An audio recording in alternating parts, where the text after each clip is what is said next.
Assalamualaikum warahmatullahi wabarakatuh. Selamat malam semua. Perkenalkan, saya Adila Anggraini dengan NPM 1914152229.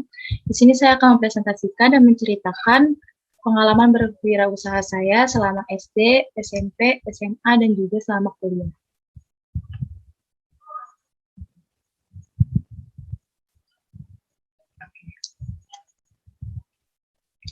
Pertama yaitu saat sekolah dasar, yaitu SD. Di sini tertera ada gambar, semua juga pasti tahu ya ini apa. Jadi ini adalah bisnis kertas binder.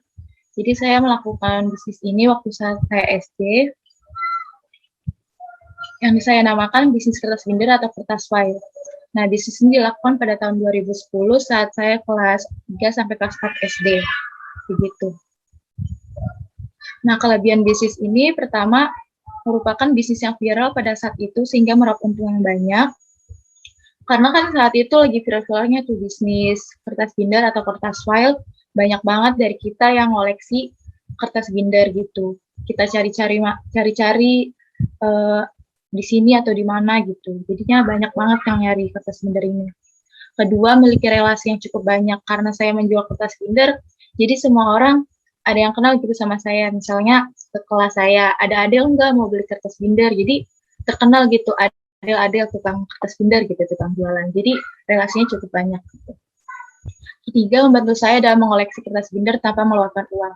Jadi awalnya saya melakukan bisnis ini tuh karena saya hobi juga, hobi buat mengoleksi kertas binder. Tapi salah satunya juga saya kan kesulitan uang kan, karena uang jajannya juga terbatas. Jadi dengan melakukan usaha ini, saya juga bisa menyalurkan hobi saya untuk ngoleksi gitu. Oke, lanjut. Kekurangan bisnis ini saya sekadang lupa membawa buku sekolah, lebih fokus menyiapkan pesanan teman-teman, serta telat pulang sekolah dengan mencari toko yang menjual kertas binder yang dipesan teman. Jadinya lebih fokus, misalnya dia lagi mau pesan apa, jadi saya lebih fokus pesanan teman-teman gitu daripada buku-buku atau tugas yang saya kerjakan seperti itu. Terus pulangnya juga suka telat, nyari toko buat nyari pesanan teman gitu, keliling-keliling, naik sepeda gitu. Oke, lanjut. Apakah bisnis ini masih berjalan? Mengapa berhenti? Saat ini bisnis tersebut sudah tidak berjalan karena sesuai perkembangan zaman, kertas binder sudah tidak menarik lagi di kalangan anak SD zaman sekarang kan. Karena munculnya mainan baru, teknologi baru, contohnya kayak slime, lebih tertarik yang fisik-fisik seperti itu. Sebenarnya masih ada yang berjualan, tapi peluang keuntungan di kalangan SD sangat kecil karena mainan itu lebih terbaru gitu, jadinya banyak kurang peminat. Nah, sebagian anak SD lebih memilih menulis catatan di ponsel pintar, seperti itu. Selanjutnya, nilai positif dapat membaca peluang bisnis dan lebih mandiri dalam membeli hal-hal yang saya mau. Saya dapat membaca peluang bisnis tersebut karena viral tersebut, jadi kita baca dan mendapat keuntungan yang banyak dan lebih mandiri karena saya mempunyai uang, bisa beli apa yang saya mau tanpa keterkaitan dengan orang. Oke, selanjutnya saat sekolah menengah pertama, di sini ada keripik jamur gitu. Saya jualan keripik jamur, atau yang saya namakan bisnis makanan jamur crispy. Bisnis ini dilakukan pada tahun 2014 saat saya kelas 2 SMP kurang lebih. Kelebihan dan kekurangannya, pertama kelebihannya dapat keuntungan karena saat jam istirahat kantin kan selalu ramai ya. Karena pada ramai, males buat ngantri ke kantin, jadi lebih baik beli keripik jamur itu ke saya gitu, sekalian santai, jadi nggak perlu ngantri, terus ada yang dicemilin gitu. Dan saat itu juga jamur crispy lumayan populer pada saat saya SMP dan juga di sekolah saya tentunya. Kekurangannya sulit saat membawa makanan ke sekolah dan sulit dalam pembagian waktu karena harus membungkus keripik. Nah, karena kan saya bawanya pakai tas gitu atau kantong kresek gitu. Kadang ada yang remuk-remuk gitu bawahnya, jadinya agak sulit. Nah, karena SMP juga mulai banyak tugas, pembagian waktunya membungkus keripik karena saya nggak bikin sendiri, jadi kayak beli kiloan yang gede, habis itu saya bungkusin mandiri gitu. Jadi perlu waktu juga kan. Selanjutnya, apakah bisnis tersebut masih berjalan? sudah tidak berjalan karena juga sudah lulus sekolah dan ibu memiliki kesibukan lain. Tentunya saya dalam membungkus keripik jamur ini perlu bantuan ibu karena nggak mungkin saya sendiri. Nah, selanjutnya banyaknya jamur crispy di pasaran yang membuat peluang semakin sulit. Sedangkan nilai positif yang saya dapat itu menghargai uang karena sulit membawa keripiknya kan tentunya ngerasa itu uang tuh sulit banget, bawanya aja sulit, terus dapetnya tuh sulit juga. Jadi lebih menghargai uang, lebih ditabung gitu, nggak kayak waktu SD, apapun saya beli. Dan juga lebih bekerja keras dan lebih mandiri. Oke, lanjut. Saat sekolah menengah atas, di sini waktu itu lagi zaman-zamannya hijab model seperti ini atau biasa disebut hijab pet anthem. Banyak banget di kalangan waktu saya SMA, teman-teman saya tuh pada pakai hijab kayak gini. Gitu. Awalnya saya buka bisnis ini, saya juga tertarik kan pakai hijab ini. Nah, terus lagi viral juga, lagi banyak dipakai. Akhirnya saya beli di suatu konveksi gitu, murah, habis itu kenapa nggak saya jual aja gitu biar dapat untung. Nah, itu dilakukan pada tahun 2016 saat saya kelas 1 sampai kelas 2 SMA. Kelebihan dan kekurangannya lebih mengerti laba karena itu mengambil barang langsung dari konveksi. Dan juga jilbab model ini saat itu sangat populer. Dan terakhir, kapan saja bisa dijual, tidak seperti makanan. Jadi kalau misal keripik jamur tadi kan kayak ada masa expirednya, udah nggak enak. Nah, kalau misalnya jilbab ini, kita mau kapan aja dijualnya, bisa disimpan berapa lama dan dijual kembali gitu. Dan bisnis ini saya tuh ngambil dari konveksinya itu melalui online shop. Saat itu belum ramai banget Shopee. Nah, jadi saya masih murah-murahnya di Shopee, ngambil dari Shopee, dari konveksinya langsung, jadi lebih banyak untung yang didapatkan, lebih murah. Dan saya bisa menjualnya juga harga pasaran gitu. Walaupun ngambil di konveksinya tuh murah. Dan kekurangannya adanya barang yang cacat dari konveksi dan mengalami kerugian. Dan sulitnya perputaran modal karena pembayaran bisa dilakukan dengan cicilan. Karena kita ngambil dari konveksi dan barang itu tuh nggak bisa dibalikin lagi gitu. Jadi ya untuk kita sendiri dan itu mengalami kerugian. Nah, kalau misalnya anak SMA kan pasti uang jajannya nggak seberapa gitu. Jadi bayar itu bisa dicicil, misalnya harganya kan 25.000 gitu. Terus nanti mereka nyicil hari ini misalnya 5.000. Nah, kadang suka ada yang lupa kita nagihinnya atau mereka bayarnya. Jadi buat putar modalnya tuh agak sulit.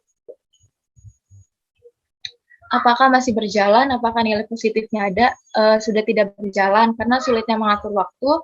Karena saat itu saya lumayan banyak mengikuti organisasi, jadi tidak terkendali untuk bisnis hijab ini. Gitu. Karena juga tren hijabnya sudah beda lagi. Waktu itu udah model rabani atau model yang lain, kerudung Paris. Jadi tergantung mood fashion pada saat itu. Sedangkan nilai positifnya mampu mencari konveksi demi keuntungan yang lebih, dan juga public speaking yang baik serta mampu memasarkan via online. Di sini maksudnya public speaking, waktu itu saya juga sambil jualan di depan kelas itulah, ada yang mau beli kerudung nggak, jadi itu mampu membuat saya public speaking yang lebih bagus, dan keuntungannya juga banyak banget, dan bisa memasarkan via online, jadi saya suka nyebarin di Snap, WA gitu buat jualan kerudung. Selanjutnya perkuliahan. Jadi pada saat perkuliahan ini, ada bisnis bolen atau kue bolen, mungkin tidak cukup terkenal ya, tapi kalau misalnya di daerah saya tuh terkenal. Gitu. Dan saya ini dilakukannya pada saat pandemi kemarin. Oke, next. Bisnis dilakukan pada tahun 2020, pas banget lagi pandemi, jadi itu sangat banyak kelebihannya. Membantu saya dalam pandemi kan sulit uang gitu, saya mencari keuntungan lain di bisnis ini. Nah, kelebihan karena pandemi masyarakat kan suka berdiam diri dan lebih suka nyemil makanan gitu, tapi males kan keluar. Jadi saya membuka bisnisnya ini bisa nganterin ke tempatnya, jadi nggak perlu buat keluar-keluar gitu, dan mereka pada suka sama bisnis ini gitu. Dan juga kan dapat uang ongkir juga nambah lagi. Sedangkan kekurangannya makanan ini tuh nggak bisa bertahan lama, oleh karena itu harus memesan sehari sebelumnya. Kalau kue bolen ini cuma bertahan selama 3 hari. Jadi itu nggak bisa lama-lama. Kita nggak bisa stok banyak-banyak gitu. Jadi harus mesen dari sebelumnya baru kita punya stoknya. Apakah masih berjalan? Bisa dibilang masih, bisa dibilang enggak. Jadi kalau misalnya ada pesanan masuk, ya berarti ada, kalau misalnya nggak ada, berarti kosong gitu. Dan sekarang juga sibuk nugas, jadinya kayak jarang buat SW-SW gitu di WhatsApp. Selanjutnya nilai positif, mulai mampu membagi waktu saat kuliah, itu penting banget memanajemen waktu karena kuliah kan sangat sibuk. Tapi saya bisa dampingi dengan jualan ini walaupun tidak tidak yang berjalan terus-menerus gitu. Banyaknya relasi membantu dalam hal pemasaran dan di masa pandemi membantu dalam mendapatkan pemasukan. Begitu. Saya kira cukup presentasi yang dapat saya sampaikan. Apakah ada pertanyaan? Kan Adel, gimana?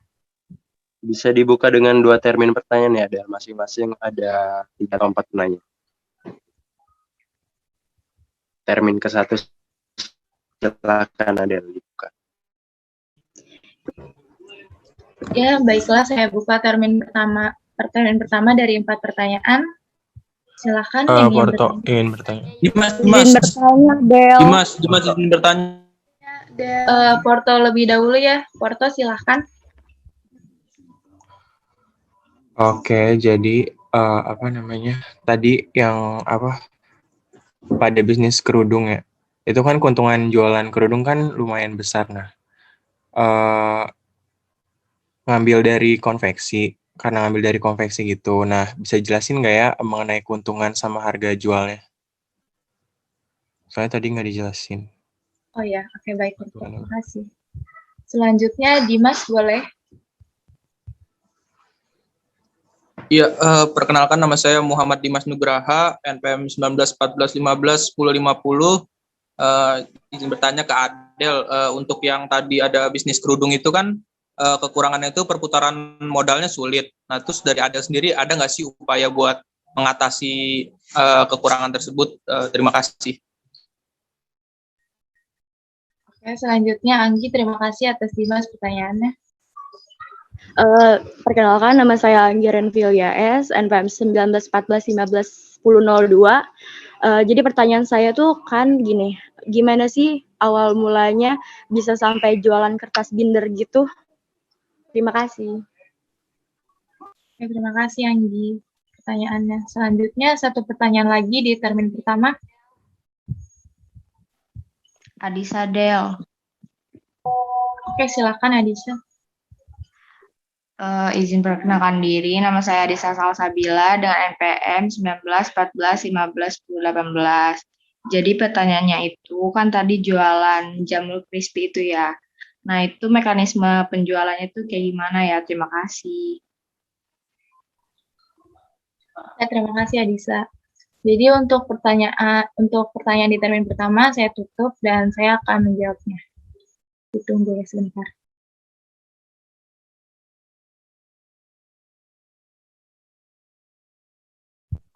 Oke, saya akan menjawab pertanyaan dari Anggi mengenai awal mula usaha kertas binder.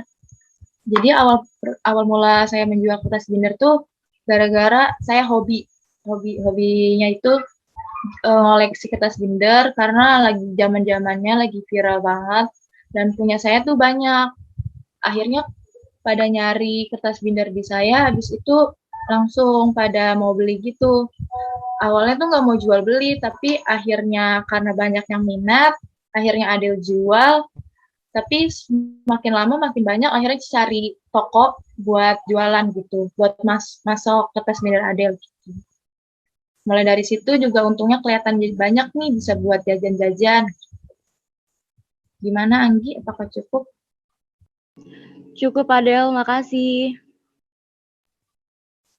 Oke, sama-sama Anggi. Selanjutnya untuk pertanyaan Adisa, untuk usaha jualan jamu crispy itu mekanismenya bagaimana? Jadi mekanismenya Adel beli jamur crispy itu yang udah dipasok dari pabrik, yang misalnya 1 bal atau 2 bal, beli banyak di pasar. Nah, habis itu sama ibu bungkus bareng-bareng diecerin gitu 1.000-2.000. Habis itu baru dibawa ke sekolah dijualin gitu. Jadi kita tuh cuman masarin aja sama bungkus-bungkus gitu. Mekanismenya cukup kayak gitu sih. Gimana bisa? Oh ya udah. Makasih Adel, cukup. Oke.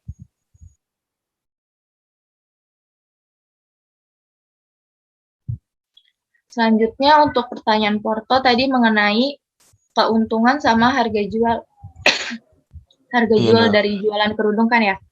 Iya. Karena itu ngambil dari konveksi, keuntungannya tuh gede banget, sekitar 8.000 satu kerudung. Jadi saya jual tuh harganya 26-27. Jadi bisa ngambil konveksi harganya tuh 20.000. Itu lumayan banyak karena misalnya satu hari bisa 10 kerudung kalau lagi rame. Jadi untungnya satu hari 70.000. Cuma untung 70.000 itu per hari bisa buat emang untungnya gede, tapi kan ada buat nutupin kerugian, kayak ruginya tuh ada yang jelek-jelek kerudungnya dari konveksi, ataupun misalnya nggak kejual, jadi buat pribadi gitu, atau nggak dijual murah. Seperti itu sih, Porto. Gimana? Oke, makasih Adel. Oke, untuk pertanyaan Dimas, pada bisnis kerudung tadi kan kekurangannya perputaran modal, sulitnya. Ada nggak sih cara mengatasinya? Ada, udah coba ngatasin kayak misalnya minjem uang mama, mah tolong tambahin dong buat modal karena ini pada nyicil itu, jadi bisa buat modal perputarannya tuh susah. Tapi balik lagi nanti ada yang nyicil lagi lupa gitu atau gitu. Cuman kan kita sama teman gak enak. Akhirnya udahlah daripada rugi, jadi udah mending gak usah lanjutin kayak gitu. Dan itu juga lagi banyaknya organisasi. Lebih minjem ke mama sih buat nambahin modal. Kayak gitu Dimas. Gimana? Oke, makasih Del jawabannya. Oke, terima kasih semua yang udah bertanya. Selanjutnya saya buka termin kedua untuk 3 pertanyaan. Dipersilakan.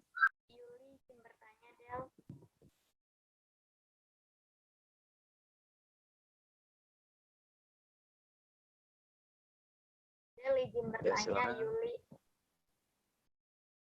Kedengaran nggak? Iya, Yuli, dipersilakan. Iya, tadi kan Adel jelasin ya, di kerudung itu ada kayak kerugian, ada kayak cacat atau gimana gitu. Nah, kalau misalkan itu ada cacat, itu tuh kayak dijual murah, apa dibalikin lagi ke konveksinya atau gimana? Kayak gitu. Makasih, Del. Oke, Yuli, terima kasih pertanyaannya. Pertanyaan selanjutnya, 2 pertanyaan lagi. Iya, Widya, bagaimana? Perkenalkan, nama saya Widya Arum, NPM 19 14 15 10 78. Ingin bertanya, tadi kan Adel waktu kuliah bikin bisnisnya kue bolen ya. Nah, itu Adel itu bikin sendiri, apa kayak dibantuin gitu? Karena kan kalau pas kuliah tuh kan kayak jadwalnya tuh pasti jadwal kuliahnya padat. Oke, Widya, terima kasih pertanyaannya. Satu pertanyaan lagi, dipersilakan. Izin bertanya, Adel. Ya, Tiara, dipersilakan. Sebelumnya izin perkenalkan diri terlebih dahulu. Perkenalkan, nama saya Tiara Damayanti dengan NPM 1914 15 10 60. Izin bertanya, menurut Adel dari 4 wirausaha yang sudah dijalankan, wirausaha yang mana yang menurut Adel yang paling berkesan? Terima kasih. Oke, terima kasih Tiara atas pertanyaannya. Langsung dijawab ya untuk pertanyaan Tiara. Dari 4 wirausaha yang udah dijalankan, yang berkesan tuh menurut saya pas jualan kerudung gitu. Pas waktu SMA. Kenapa? Karena di situ banyak banget problem masalah yang dihadapi gitu. Dan juga banyak nilai positif juga yang kita dapatkan. Pertama, problemnya tuh kayak tadi tuh karena pada bayar yang nyicil gitu. Jadi buat kita tuh nagih-nagih gitu, melatih kesabaran gitu sih pertama. Terus juga bisa nyari-nyari konveksi kayak gitu. Saya ngerasa, wah hebat nih gitu, udah bisa nyari konveksi buat jualan.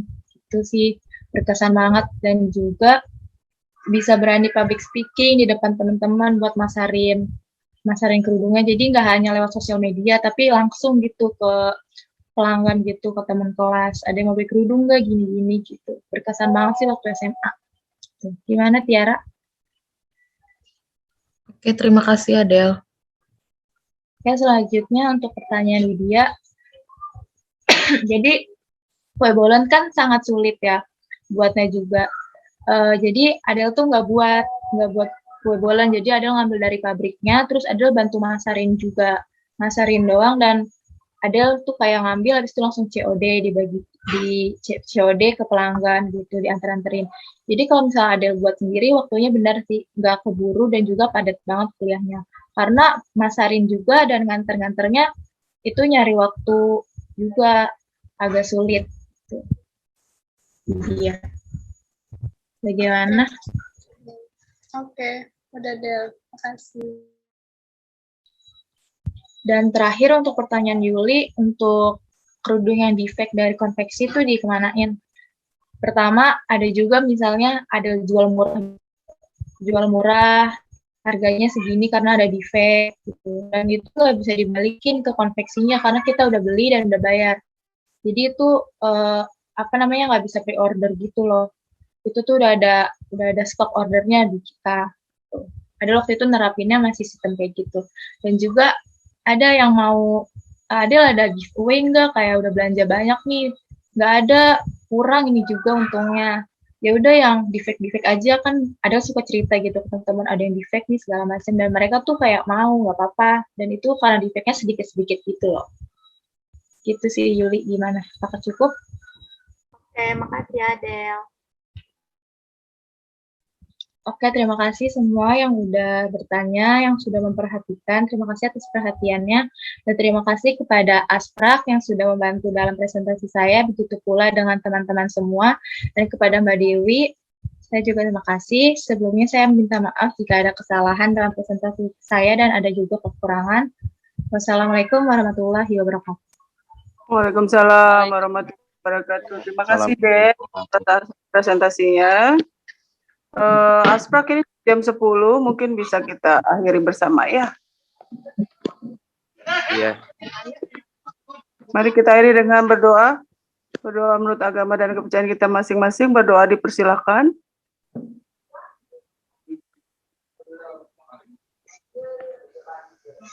Ya, berdoa selesai. Silakan Asprak untuk menutup presentasi hari ini.